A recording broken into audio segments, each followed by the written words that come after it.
people think about how this can influence us, it's about amplifying the space and raising the bar on kind of the table stakes or the meets minimum for an industry. And all of your subject matter experts on staff become, I think, more valued when you are entering this. Is that something that you all have discussed? And I know with Drift specifically that you have. So yeah, absolutely. I think I don't mean to diminish the possibility that AI could change some careers and jobs, but I actually see it as extremely exciting because the next couple decades here are going to be filled with really marketing, I think, getting more mature as a discipline, and marketers being forced to put on the hat of being able to select tech vendors if they're not already, and plenty are already, but it's really half creative, half tech job at this point, even if you're not actively building software or tools. And I think AI is the next evolution of that. And that's why I think it's so important for content marketers because, and again, I would say, aside from my other marketing duties here, I'm a content marketer first. And this stuff is transforming the way we do things. And I'm a writer. I love writing. It's a passion of mine. It's not necessarily going to stop me from writing. It's helping me do a lot more with a lot less. And that's been the key challenge for me as a content marketer, and especially building content programs for the Marketing AI Institute. That's the biggest challenge. And so it's refreshing to have tools that can actually start helping with that. And that's a great segue for kind of the types of artificial intelligence solutions and tools that you typically will profile, or that Marketing Artificial Intelligence Institute profiles. What's the stalwart set of types of solutions? And then what are the ones that you feel are new or emerging that you think have the rest of 2021 and 2022 will be that where you're hitting the top side of that maturity curve? Nobody knows what they are. Nobody's ready for them. They're going to hit you in the face. And then versus ones that are really mature and ubiquitous.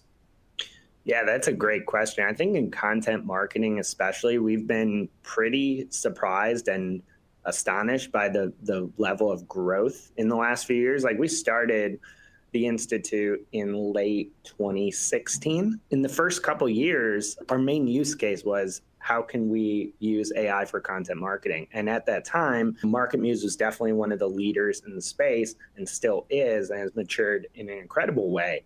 But aside from that, there weren't that many tools and platforms at the time. And now in the last, I would say, 18 months, 24 months, there's been just massive growth in this space because people get it now. And they're starting to say, oh, okay, there are these incredibly narrow, valuable use cases that AI can do for me or augment. And I think a lot of that comes down to an area that you know really well, better than I do, which is language models. And we've seen astonishing development in how well AI can parse language, write language, and understand language. But as far as natural language generation, I know that is something that's pretty exciting and net new. Is that something that you're profiling and staying on top of? I know the personalization is another one that has really made huge strides this year. What's happening there, and what size of business might be connected to those types of offerings?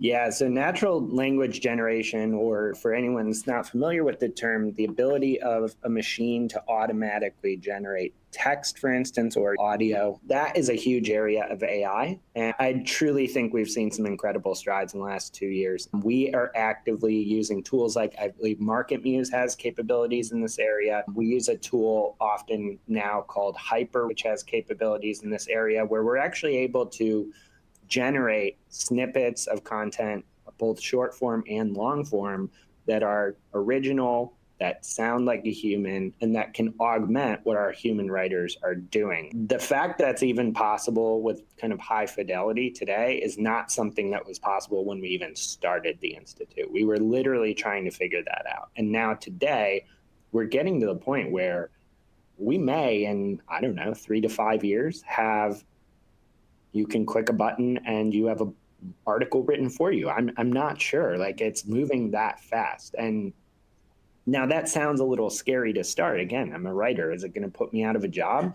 Honestly, we've found it to be pretty amazing to augment what we're doing, because it can pull research. It can write basic facts. It can write things like you are a subject matter expert, but then really what people read and stay for on the site is not only that information, but the expert commentary, the insight. It gives us so much more time to sit down and say, okay, don't just tell me about this, but tell me what it means. And I think our content has actually gotten better as a result, I think.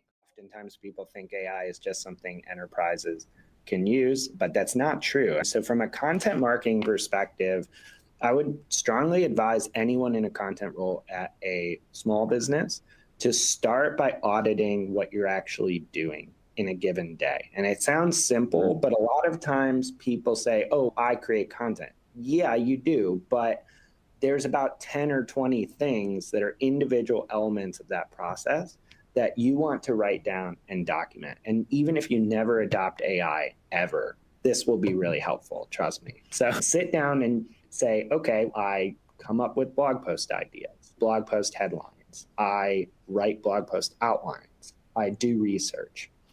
I write a first draft. I edit for thematic content, say, like before I even get to grammar. I write another draft. I then edit for typos, accuracy. And then there's 100 other things you're probably doing to then promote that content. When you have that list of activities, I guarantee you there's going to be 2 or 3 dozen probably, if not more. You're going to suddenly have these chunks of a larger content process where you can say, oh, some of these chunks of this process are extremely inefficient. Are there better, smarter ways to do it? And that's literally where we started and what we do every time we find a tool. Like we have, at this point, dozens of pages of kind of process documents that start detailing every step of our content process, how everything gets published. And as you go and the more you do it, you can very clearly say, man, I really hate this part of the process. It takes so long and it's so boring. I wonder if there's technology that can do it better. And that's where you start getting into connecting the dots. Instead of saying kind of pie in the sky, oh, we need like artificial intelligence, you can say, oh, we actually spend several hours a month just coming up with blog topics. Could we use a machine to do that better? And then you're off to the races, I would say. What if you think your organization is just not able to do this? We're so messed up. Like the last time we brought on software, it took 6 months. What do you do in those types of situations? Plus, what are the must-haves for kind of a larger team? I think it starts and ends probably with business use cases. No matter how excited you get about this stuff or optimistic, at the end of the day, there's probably a pretty good chance, and this isn't cynical, I think it's just realistic, that your stakeholders are not going to take the time out of their day to get geeked about artificial intelligence or your particular role. Everyone's just too busy. It sucks, but like that's how it is. And I think the only way to get them to pay attention is for you to really clearly understand what business problem you're solving.